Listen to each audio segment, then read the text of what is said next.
That's all right, man. Man, we in this together, man. We asked 100 million, tell me the worst thing to be wearing one size too tight. You said, underwear survey said.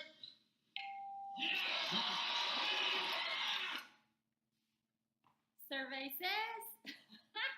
I'd have to say I agree with the participants on that survey.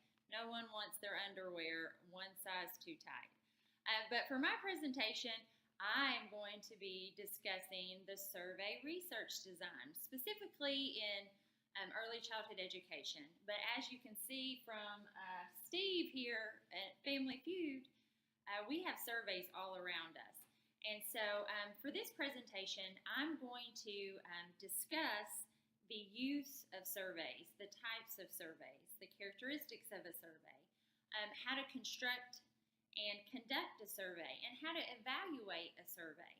So we are going to try to make this presentation, or I'm going to try to make this presentation fun, a few cartoons here and there, but we'll go ahead and jump in and get started. If you'll go ahead and click to the next slide. So here we have overview of survey design, the who, what, when, where, and why, and I'm not going to read all of that to you right now. We're just going to talk a little bit about the strengths of using the survey design. First off, it's cost effective. You could do surveys online and distribute them to a very large sample all over the world potentially, and that's going to be very cost effective. Even if you mailed out your surveys, it's going to be a lot more affordable than taking time off work, driving to do one-on-one interviews.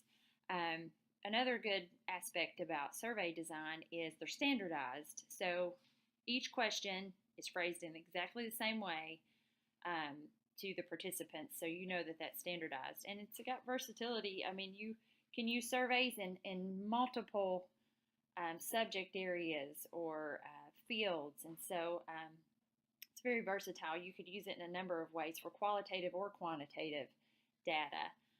But I'll let you all read over the overview of survey design, the who, what, when, where, and why, and we'll go on to the next slide. Okay, for this slide, we're going to look at the characteristics of survey research. We know we're going to take a sample from a population so we can make some generalizations to the results. We're going to make sure that we're using good instruments, well-tested instruments with good questions and scales, and possibly design our own instruments for a study. We're going to collect data through questionnaires or interviews. That could be like a mailed questionnaire, one-on-one interview, a telephone interview, like SurveyMonkey. Some people use that. Obviously, you can do interviews in a variety of ways. And we're going to try to obtain a high response rate. And I think many of us learned last summer from our project last summer that sometimes it is hard to get a high response rate. And so we have to be creative in thinking of how we're going to provide incentive for the population to participate in our study. I love graphic organizers, and I found this resource from our textbook on the types of survey designs. We've got longitudinal and cross-sectional. Longitudinal, study over a long period of time. Cross-sectional, we're looking at a group at one point in time. The longitudinal reminds me, Dr. Evanshan, I believe, shared with us last semester about a study where she was looking at mixed age and multi-age configurations in a non-graded elementary school, and she was trying to see which one produced greater academic gains. And if I'm not mistaken, I think she was following these groups all the way through high school. How cool would it be to see those results? Okay, so this is an article that I found giving us an example of the use of a survey for quantitative data. So for this study, there were 114 pre-service teachers that, as a part of a course requirement, they created an e-picture book using PowerPoint. And after they completed the e-book, they completed an online survey. Now, the online survey had questions that would produce both quantitative and qualitative data. However, the researchers used Qualtrics to analyze their quantitative data. This survey was not included in this article, the actual survey, or a link for it because it was online. However, if you click on the title of this article, you can actually go to the PDF to read more about this study. Okay, for this study, there were 26 early childhood teachers as participants who went through a professional development science program called ASTER 3. And the program consisted of hands-on and inquiry-based learning techniques for teaching basic science standards. After they completed the 2-week professional development course, the teachers were given 2 separate surveys to complete. The first survey was called the Survey of Teacher Beliefs in Inquiry-Based Teaching. That survey I was not able to locate. The second survey was called Science Teaching Efficacy Belief Instrument. That survey is actually on the next slide. The research study was actually pretty interesting. The majority of the teachers actually believed in inquiry-based science teaching regardless of class size. They thought that it increased excitement among the students to learn science, and it allowed the students to be more engaged in the hands-on activities. So this was a really cool study to show us 2 different types of surveys that could be used in research. And the inquiry-based teaching survey, I'm going to keep looking for that because I think that would be really cool to check out. So you can click on the next slide to see the example of the survey.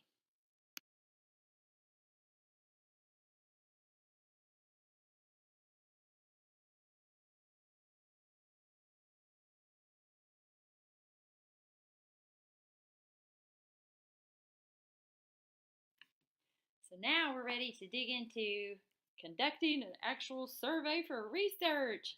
So first we're going to identify our research questions or hypotheses. You're going to decide on what kind of tool you're going to use for your survey design. You're going to figure out how you're going to collect the data, what method you're going to use. You're going to identify who your population is going to be.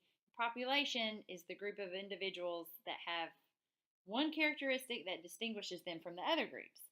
And then your sampling frame is the actual list of sampling units from which the sample is actually selected. And your sample is the group of participants that were selected to be in the study. Then you're going to administer the instrument, analyze your data, and write up the report. Reducing error. So first off, we're going to talk about coverage error. And this is basically when not all of the members of the population have a chance of being included in the sample. There's also coverage error as a result of the choice of the way you decide to deliver the survey may not be adequate coverage for the entire population. For an example, everyone may not have access to the internet. The list that you're drawing your sample from may not include everyone in the population, like tax records or utility bills. There's also measurement error, which this happens when the participant's answer is maybe inaccurate or imprecise. It can often happen because of the type of wording that you use in the survey. It can be because questions are too long, they're not very readable, there's use of compound sentences, confusing words, cliches, or jargon that's just specific to early childhood. And so surveyors need to make sure that they're monitoring the wording and the format and the readability of the questions so that it's focused and the participants know exactly what they're supposed to be answering. Non-response error, this is simply what it states. Participant chooses not to respond to that question. And so everything I've read says that in order to try to limit the non-response errors, if you focus on creating questions that are focused, readable, and not too complicated, you're going to reduce your non-response errors greatly. This audio clip is going to be for this slide and the next slide. When designing your questions for your survey, you want to make sure they're clear, not too wordy, not using the early childhood jargon we have, like developmentally appropriate education. A great way to make sure your questions are focused and readable is to test out the survey on a small number of individuals. Ask for some feedback. Make some revisions to your questions as needed. But you want to ensure that you do not use those participants for the final sample for the study.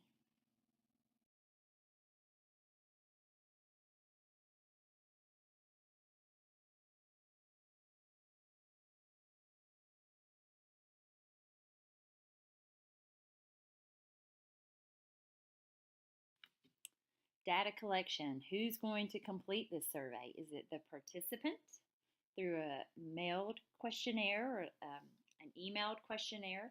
Or is it the researcher and you can have a one-on-one interview, focus group, or a telephone interview?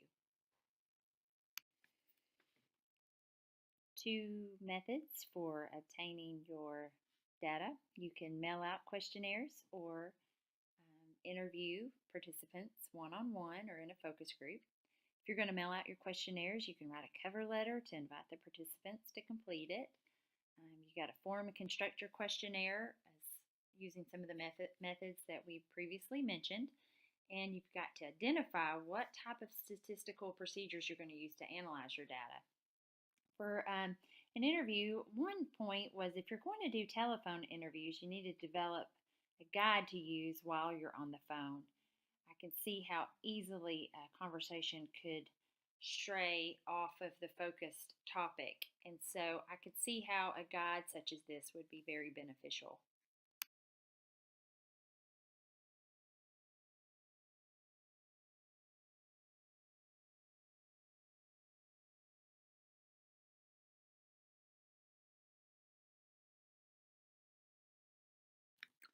The next few slides are covering a way that I may use this research method for a study for this class.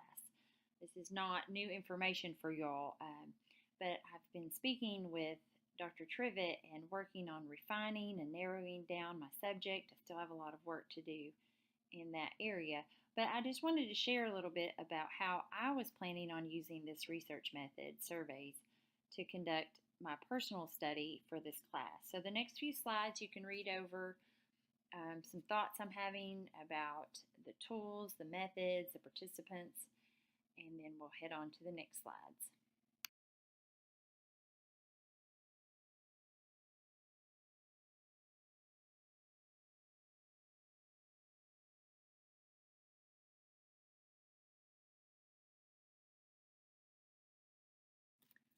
Believe it or not, you have made it to the end of my presentation.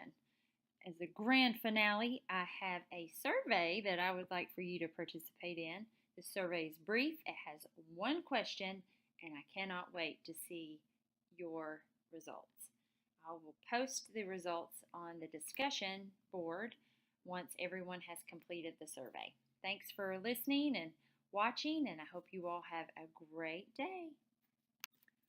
Believe it or not, you have made it to the end of my presentation. As a grand finale, I have a survey that I would like for you to participate in. The survey is brief, it has one question, and I cannot wait to see your results. I will post the results on the discussion board once everyone has completed the survey. Thanks for listening and watching, and I hope you all have a great day.